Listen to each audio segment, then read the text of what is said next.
Good afternoon, everyone.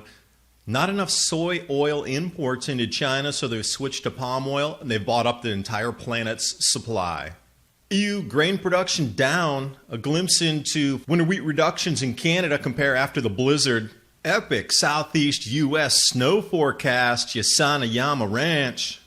Cities banning drive-thrus to fight climate change, but Bill Gates and David Keith, they want to spray our skies. But wait, the sunsets are already turning purple from so many stratospheric eruptions. I wonder if they're trying to send us into a famine.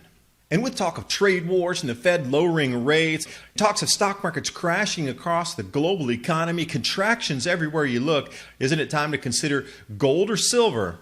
Patriot Gold Group is Consumer Affairs' top-rated gold and silver IRA dealer.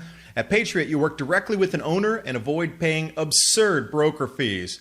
Call today to request a free investment kit below. Mention ADAPT 2030 and get a free 1-ounce silver coin just for answering a 3-minute survey.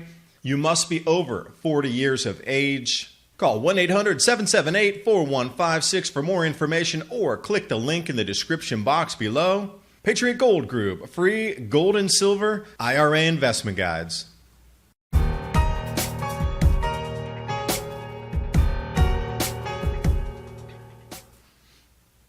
Taking a glimpse into the vector spread of the fall armyworm in China. This was during the growth spurt stage of corn.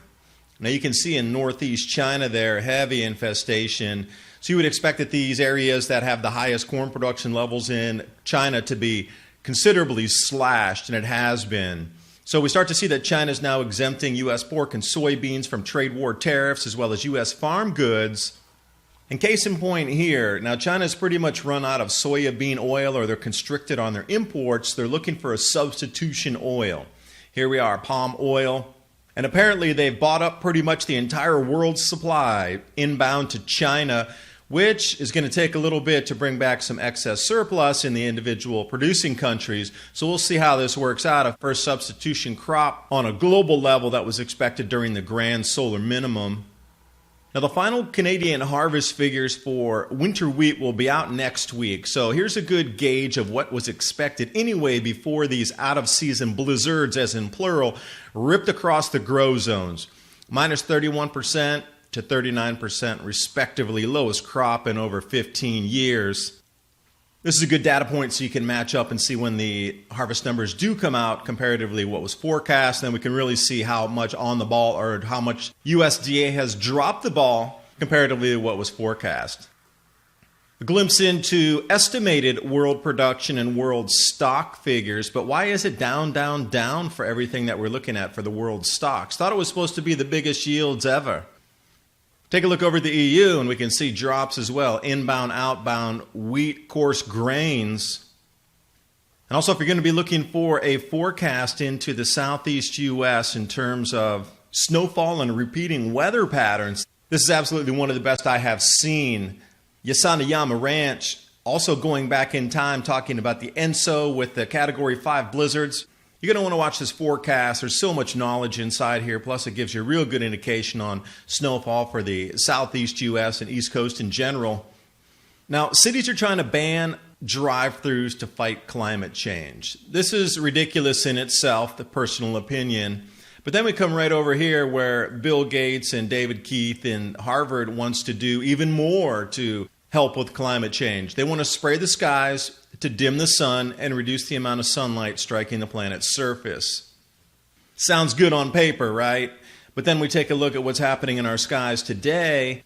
6 stratospheric eruptions with so much aerosol and volcanic particulate up there, it's already turning our skies purple. Now, this first article here, Why Are Sunsets Turning Purple?, blame Ulawun volcano in Papua New Guinea for the stratospheric injection. But then look, Colorado skies caused by Ryuk volcano in Russia. So wherever you're looking, they're trying to explain now why skies are purple. Yet these geoengineering plans want to put more particulate up there to reduce the amount of sunlight. Now what happens if we get into this runaway effect where we have much more volcanic activity and they're spraying the skies? I mean, look at this surface cooling already we're experiencing this year from volcanoes, and then adding to that in another layer dispersed by aircraft or balloon is not helpful. That is an extinction level event. So when Bill Gates backs climate scientists lobbying for large-scale geoengineering, I'm just wondering if that's a purposeful famine to reduce global populations. Thanks for watching. Hope you got something out of the video. We discussed these same issues here in Climate Revolution, the grand solar minimum with cosmic rays, exciting silica-rich magma chambers causing more volcanic eruptions on the timelines based in past cycles. The link's in the description box below, and it's another way to support the Adapt 2030 channel, and I will see you next video.